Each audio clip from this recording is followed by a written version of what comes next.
G'day lovebirds, Gazza here. Welcome to Marry Us Gary. Today we are talking about a celebrant's top 6 tips for your COVID wedding.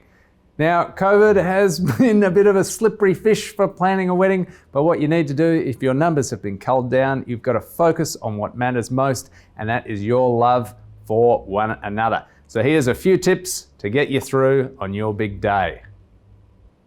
Tip number 1, decide on how you'd like to be congratulated. So at the start of the ceremony, as celebrant, I'll let everyone know the current COVID restrictions, but also at the end of the ceremony, how they are meant to congratulate you. And that's set by the couple. The couple sets the tone for the day. So if you prefer verbal congratulations, we can do that. Or if you want only fist bumps, or if you're happy with hugs and kisses, I can let everyone know at the start of the ceremony. Tip number 2, live stream.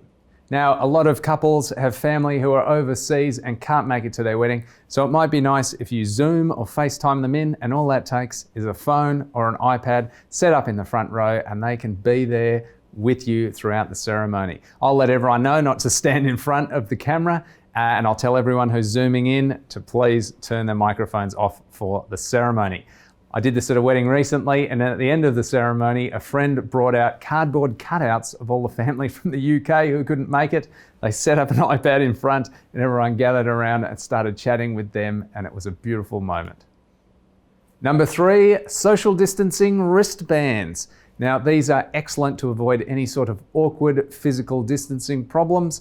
What you do is you collect these individually wrapped, color-coded wristbands at the start of the ceremony. Green is happy to handshake and high five. Yellow is happy to have a chat, but let's not get too close. And red is I prefer to keep my distance. If everyone's wearing the bands, there is absolutely no time for awkward physical interactions. Number 4, dancing. Now, this unfortunately is where the restrictions become most restrictive. At the time of recording, it has just changed to 30 people. I don't know what it's going to be on your wedding day, but if you're struggling to pick who to have on the dance floor with you, it's best to go with the wedding party and close family. Another thing you can do, which is fun, is get the MC to do a bit of a dance floor bingo, and the 30 names that get picked out of the hat are the ones who get to dance for the whole night. The venue doesn't want to be party poopers, but they do have to adhere to the restrictions, so please be respectful. 5, hire an MC, a band, or a magician.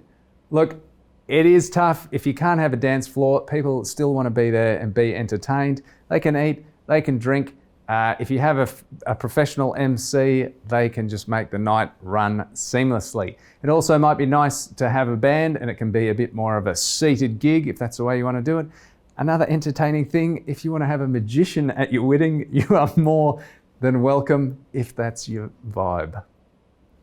And number 6, stay positive and practice gratitude. It wasn't that long ago that only 5 people were allowed at a ceremony, and hopefully the numbers are a bit better than that for you. So it's time to just focus on what matters most, and that's celebrating with a small amount of friends and family and celebrating your love for one another.